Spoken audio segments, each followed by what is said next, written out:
नमस्कार। Top update में आप सभी का स्वागत है। मैं हूं आपके साथ सपना। शुरुआत करते हैं बुलेटिन के। छत्तीसगढ़ के बीजापुर जिले से एक बार फिर दिल दहला देने वाली खबर सामने आई है। नक्सल प्रभावित क्षेत्र गंगालूर के नेंद्रा गांव में पदस्थ शिक्षा दूत कल्लू ताती की नक्सलियों ने बेरहमी से हत्या कर दी। कल्लू ताती का अपहरण गुरुवार शाम स्कूल से घर लौटते समय किया गया था और देर रात नक्सलियों ने उसे मौत के घाट उतार दिया।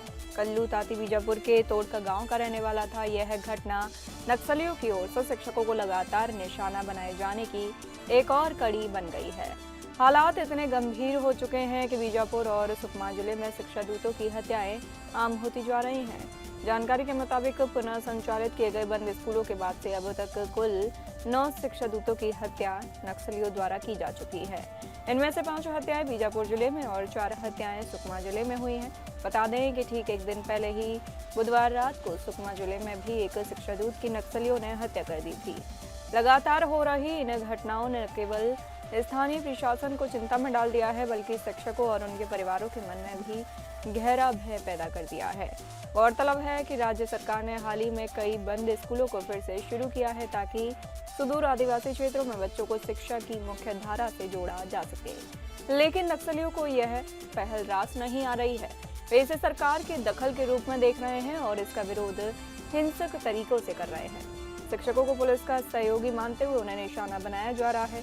शिक्षा दूत कल्लू ताती की हत्या से पूरे बीजापुर जिले में शोक की लहर है। शिक्षा विभाग से जुड़े अधिकारी और कर्मचारियों में भी आक्रोश और असुरक्षा का माहौल है। स्थानीय लोगों का कहना है कि अगर प्रशासन ने जल्द सुरक्षा के पर्याप्त इंतजाम नहीं किए तो कई शिक्षक इन क्षेत्रों में जाने से इनकार कर सकते हैं। फिलहाल पुलिस और सुरक्षा बलों ने इलाके में सर्च ऑपरेशन तेज कर दिया है।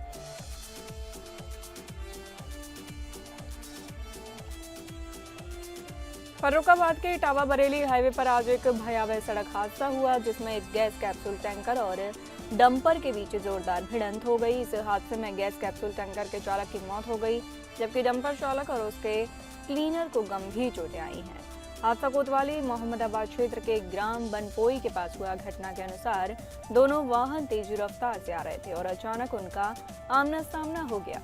टैंकर की भिड़ंत इतनी जोरदार थी कि इसके परकच्चे उड़ गए और टैंकर चालक का शव उसके कैबिन में फंस गया। चालक की पहचान नरेश पुत्र जसवंत यादव के रूप में हुई है, जो कि कानपुर देहात के थाना मंगलौर के ग्राम लालजी पूर्व का निवासी था। हादसे के बाद सूचना मिलते ही पुलिस और स्थानीय लोग मौके पर पहुंचे। पुलिस और स्थानीय ग्रामीणों ने मिलकर करीब 1.5 घंटे की कड़ी मशक्कत के बाद टैंकर चालक के शव को कैबिन से निकाला। इस दौरान इटावा बरेली हाईवे पर भारी जाम लग गया, जिससे यातायात प्रभावित हुआ और वाहनों की लंबी कतारें लग गई। हादसे में डंपर चालक विराम सिंह पुत्र 32 वर्ष ग्राम दनक्ष थाना सैया जनपद आगरा और क्लीनर विजय पुत्र मातादीन ग्राम टीकापुर थाना सैया जनपद आगरा गंभीर रूप से घायल हो गए।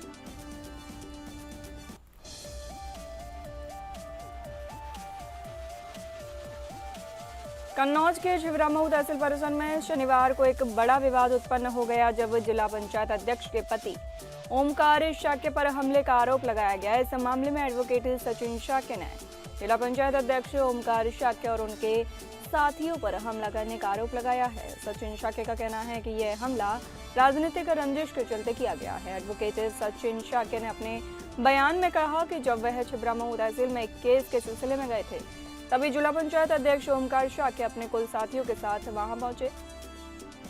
सचिन ने आरोप लगाया कि ओमकार शाक्य ने अपने साथियों को उकसाकर उन पर हमला कराया।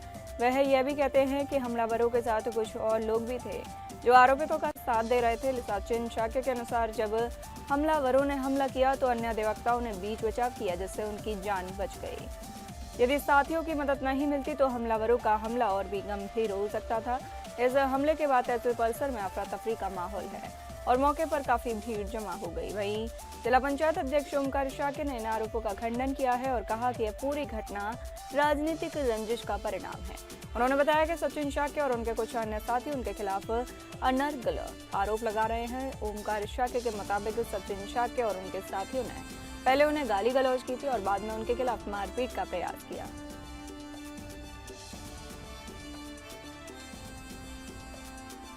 यूपी के महोबा जिले में बेखौफ चोरों का आतंक रुकने का नाम नहीं ले रहा है। पुलिस ने बेखौफ चोरों ने पुलिस से बेखौफ चोरों ने मकान को बंद कर मजदूरी करने महानगर गए पीड़ितों के सूने घर को निशाना बना करके अंदर रखे सोने चांदी के जेवरात सहित नकदी पार कर दी और मौके से फरार हो गए। घटना की सूचना मिलते ही घर पहुंचे पीड़ित ने पुलिस को अपने ही भाई सहित नामजद आरोपी के खिलाफ शिकायती पत्र देकर चोरी का खुलासा करने की गुहार लगाई है। दरअसल मामला अजनर थाना क्षेत्र के स्यावन गाँव का है, जहाँ के रहने वाले छोटे लाल अहिरवार पुत्र चिटवा ने पुलिस को दिए शिकायती पत्र में आरोप लगाया कि 2 माह पहले मजदूरी करने परिवार सहित दिल्ली चला गया था। बीते 26 अगस्त को भाई ने फोन कर बताया कि घर के दरवाजे में लगे ताले टूटे हैं और अंदर सामान बिखरा है। वापस आकर देखा तो घर में रखे सोने चांदी के जेवरात सहित 30,000 रुपए की नकदी गायब थी। आरोप लगाया गया कि मुझे शंका है कि मेरे ही भाई ने अपने साथियों के साथ मिलकर चोरी की घटना को अंजाम दिया है।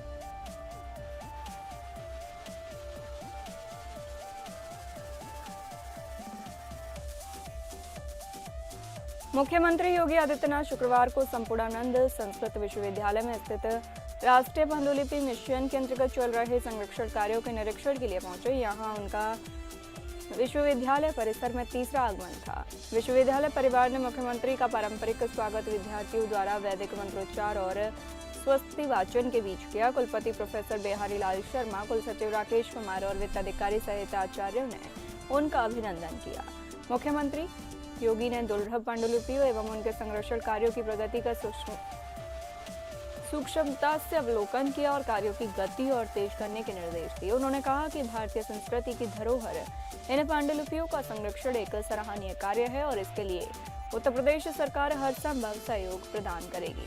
उन्होंने स्पष्ट किया कि सांस्कृतिक और आध्यात्मिक धरोहर को संरक्षित करना आने वाली पीढ़ियों के लिए महत्वपूर्ण दायित्व है। मुख्यमंत्री ने विश्वविद्यालय के विस्तार भवन में भारत सरकार के सहयोग से राष्ट्रीय पांडुलिपि मिशन द्वारा चल रहे संरक्षण कार्यों की समीक्षा की। साथ ही उन्होंने ऐतिहासिक सरस्वती भवन, पुस्तकालय और अन्य निर्माण कार्यों की प्रगति की जानकारी ली। कुलपति प्रोफेसर बिहारी लाल शर्मा ने कहा कि मुख्यमंत्री का तीसरी बार विश्वविद्यालय आगमन होना संस्कृत भाषा विश्वविद्यालय और देववाणी के लिए गौरव और हर्ष की बात है। उन्होंने आश्वस्त किया कि पांडुलिपियों के संरक्षण के लिए इस अभियान को गति देने में विश्वविद्यालय पूरी तरह से तत्पर है। इस मौके पर विश्वविद्यालय परिवार से कुल सचिव राकेश कुमार, वित्त अधिकारी हरिशंकर मिश्र आदि लोग मौजूद रहे।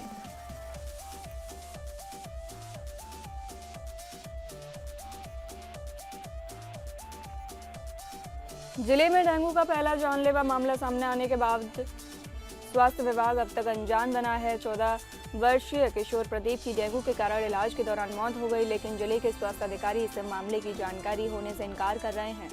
प्रदीप को गंभीर हालत में सिद्धार्थ नगर से रेफर कर गोरखपुर के बीआरडी मेडिकल कॉलेज में भर्ती कराया गया, जहां इलाज के दौरान उसकी मौत हो गई। चिकित्सकों की रिपोर्ट के अनुसार उसकी मौत डेंगू के कारण हुई, लेकिन स्थानीय स्वास्थ्य विभाग इस मामले में चुप्पी साधे है। हर वर्ष संचारी रोगों की रोकथाम के लिए पखवाड़ा बनाया जाता है। भारी भरकम बजट खर्च कर प्रचार प्रसार और कीटनाशक दवा छिड़काव का दावा किया जाता है, लेकिन जमीनी हकीकत इससे कोसों दूर है। ग्रामीण इलाकों में न तो समय पर दवा का छिड़काव होता है और न ही जागरूकता अभियान चलते हैं। स्थानीय लोगों का कहना है कि यदि समय रहते प्रभावी कदम उठाए गए होते तो शायद प्रदीप की जान बचाई जा सकती थी।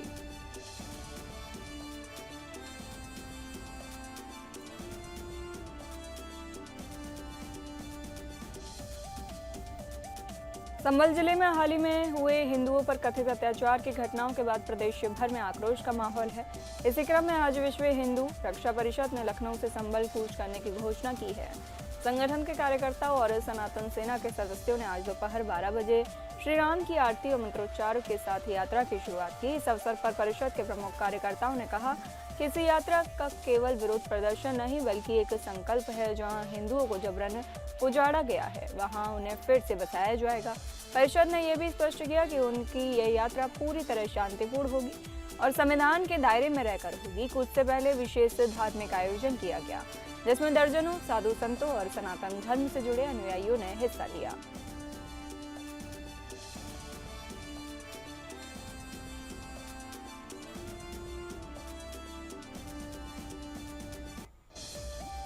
अमेरिकी राष्ट्रपति डोनाल्ड ट्रंप को कोर्ट से बड़ा झटका लगा है। अमेरिका की एक संघीय अपील अदालत ने फैसला सुनाया है कि ट्रंप प्रशासन द्वारा लगाए गए अधिकांश टैरिफ कानून के मुताबिक नहीं है। अपील कोर्ट ने टैरिफ को अवैध करार दिया है। कोर्ट ने शुक्रवार को फैसला सुनाया कि डोनाल्ड ट्रंप के ज्यादातर नए टैरिफ अवैध हैं।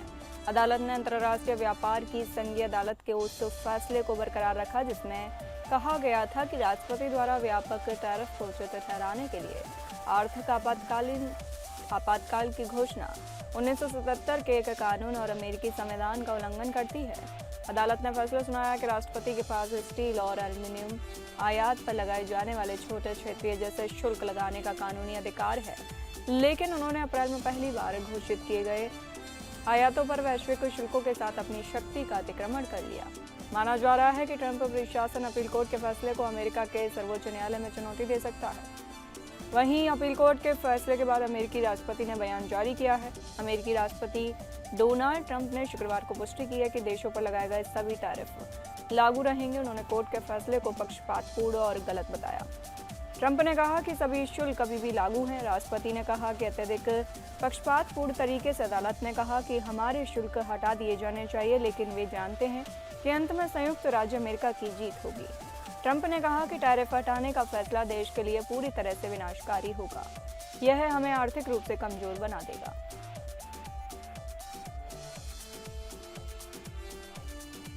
रूस के राष्ट्रपति व्लादिमीर पुतिन और प्रधानमंत्री नरेंद्र मोदी के बीच चीन के तियानजिन शहर में शंघाई सहयोग संगठन शिखर सम्मेलन के तहत होने वाली द्विपक्षीय मुलाकात का शेड्यूल सामने आ गया है। दोनों नेता सोमवार को चीन के तियानजिन में होने वाले एससीओ शिखर सम्मेलन के दौरान मुलाकात करेंगे। पीएम मोदी और प्रेसिडेंट पुतिन के बीच होने वाली यह मुलाकात अमेरिका के राष्ट्रपति डोनाल्ड ट्रंप को निश्चित रूप से बड़ा टेंशन दे सकती है। क्रेमलिन के विदेश नीति के सलाहकार यूरी उशाकोव ने शुक्रवार को बताया कि दोनों नेताओं के बीच यह मुलाकात 1 सितंबर को तियानजिन में होगी। अमेरिका द्वारा भारत पर लगाए गए 50% टैरिफ के बाद पीएम मोदी और पुतिन के बीच यह पहली मुलाकात होगी। अमेरिका ने बार बार कहा कि उसने भारत पर यह टैक्स रूस से कच्चा तेल खरीदने के एवज में लगाया है। ऐसे में दोनों नेताओं के बीच यह मुलाकात काफी अहम मानी जा रही है। दोनों नेता इस मुलाकात के दौरान ट्रंप के टैरिफ का जवाब देने के लिए कोई नया विकल्प तलाश कर सकते हैं, जो अमेरिका के लिए चिंता का कारण बन सकता है। उशाकोव ने बताया कि प्रधानमंत्री मोदी और राष्ट्रपति पुतिन दोनों 31 अगस्त से 1 सितंबर तक चीन की यात्रा पर रहेंगे, जहां वे एससीओ शिखर सम्मेलन में भाग लेंगे। उन्होंने कहा 1 सितंबर को एससीओ की बैठक के ठीक बाद हमारे राष्ट्रपति प्रधानमंत्री मोदी से मुलाकात करेंगे। यह वर्ष 2025 में दोनों नेताओं की पहली प्रत्यक्ष मुलाकात होगी।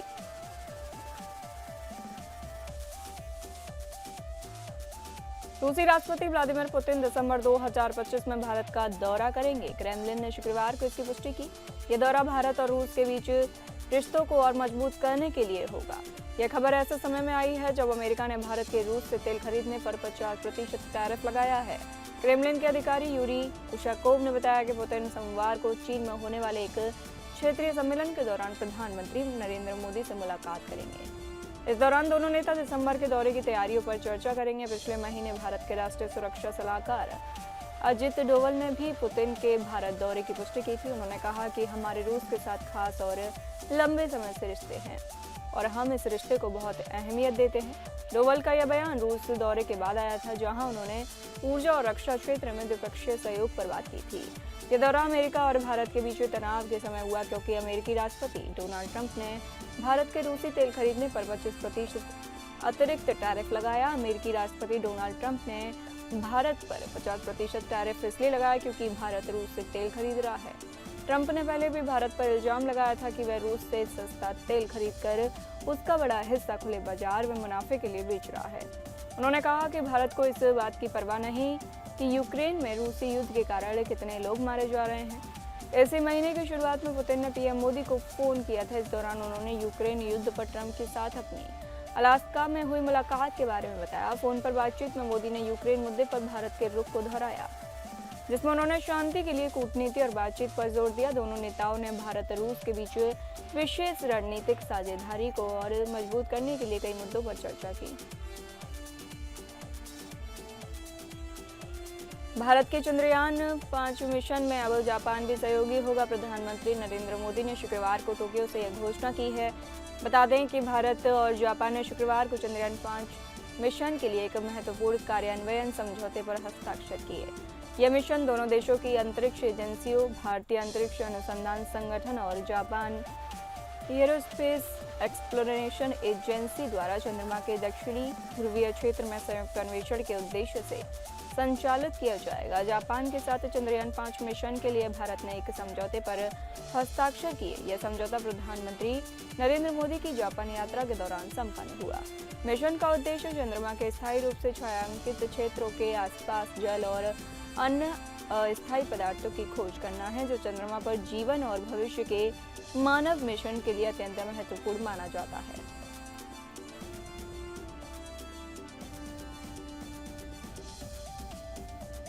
अमेरिका के राष्ट्रपति डोनाल्ड ट्रंप ने पूर्व उपराष्ट्रपति कमला हैरिस की सीक्रेट सर्विस सुरक्षा वापस ले ली है। यह जानकारी एक वरिष्ठ व्हाइट हाउस अधिकारी ने दी है। यह फैसला ऐसे वक्त में आया जब अमेरिका में पहले से ही राजनीतिक विभिन्न मुद्दों को लेकर गर्म है। अमेरिकी नियमों के अनुसार पूर्व उपराष्ट्रपतियों को पद छोड़ने के बाद 6 महीने तक संघीय सुरक्षा मिलती है, जबकि पूर्व राष्ट्रपतियों को जीवन भर की सुरक्षा प्रदान की जाती है। हालांकि एक अन्य सूत्र ने बताया कि पूर्व राष्ट्रपति जो बाइडेन ने एक गोपनीय निर्देश पर हस्ताक्षर किए थे, जिसके तहत कमला हैरिस को 6 महीने की समय सीमा के बाद भी सीक्रेट सर्विस सुरक्षा मिलती रही। यह फैसला संभवतः उनकी विशिष्ट राजनीतिक स्थिति और सार्वजनिक जीवन में सक्रियता को ध्यान में रखते हुए लिया गया था, मगर ट्रंप ने अब सीक्रेट सर्विस सुरक्षा को वापस लिया है। अमेरिका में हाल ही की घटनाओं के मद्देनजर ट्रंप प्रशासन द्वारा लिया गया यह फैसला राजनीतिक हलकों में सवाल खड़े कर रहा है। यह अभी स्पष्ट नहीं है कि सुरक्षा को हटाने का कारण क्या है और न ही प्रशासन की ओर से इसकी औपचारिक पुष्टि हो गई है।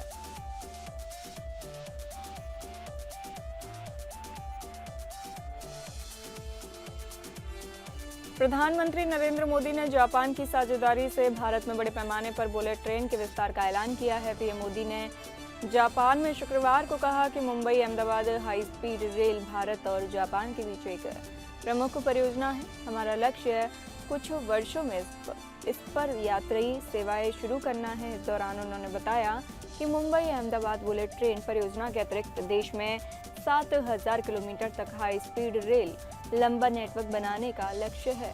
प्रधानमंत्री मोदी ने जापान के अखबार योमिनोरी शिंबुन को दिए गए साक्षात्कार में कहा कि इसका अधिकांश हिस्सा मेक इन इंडिया के माध्यम से विकसित किया जाएगा, ताकि यह कार्यक्रम टिकाऊ और व्यवहारिक हो। उन्होंने कहा, मैं इस प्रयास में जापानी कंपनियों की सक्रिय भागीदारी का स्वागत करता हूं। उन्होंने यह भी बताया कि भारत जापान सहयोग में उच्च गति रेल के अलावा परिवहन के अन्य क्षेत्रों को भी जोड़ने की क्षमता है, जिनमें बंदरगाह, विमानन, जहाज निर्माण, सड़क परिवहन, रेलवे और लॉजिस्टिक्स शामिल हैं, जहां भारत ने महत्वाकांक्षी पहल की है। मोदी ने कहा कि स्पष्ट रूप से इन क्षेत्रों में जापान की तकनीकी बढ़त, भारत की व्यापकता, विनिर्माण और नवाचार शक्ति के साथ मिलकर दोनों पक्षों के लिए अपार मूल्य सृजित कर सकती है।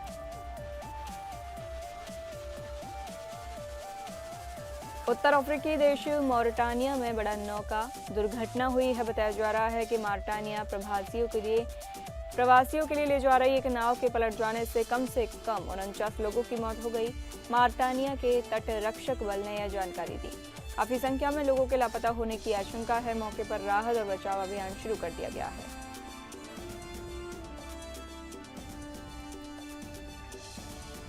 अमेरिकी सीनेटरों की ताइवान यात्रा पर चीन भड़क गया है। बीजिंग ने इसे अपनी संप्रभुता का उल्लंघन बताते हुए वाशिंगटन की कड़ी आलोचना की है। चीन इस ताइवान द्वीप को अपना हिस्सा मानता है और दोनों पक्षों के अधिकारियों के किसी भी प्रकार के संपर्क का विरोध करता है। अमेरिका के मिसिसिपी से Republican US senate armed services committee के अध्यक्ष रोजर विकर और नेब्रास्का का रिपब्लिकन डेव फिशर शुक्रवार को ताइपे पहुंचे। अमेरिकी सीनेटर ताइवान के वरिष्ठ नेताओं से उच्च स्तरीय बैठकों के लिए आए हैं। इन बैठकों में अमेरिका ताइवान संबंधों, क्षेत्रीय सुरक्षा, व्यापार और निवेश पर चर्चा होगी। ताइवान पहुंचने पर विकर ने कहा, एक समृद्ध लोकतंत्र कभी पूरी तरह से सुरक्षित नहीं होता और हम यहां अपने दोस्तों और सहयोगियों से यहां चर्चा करने आए हैं।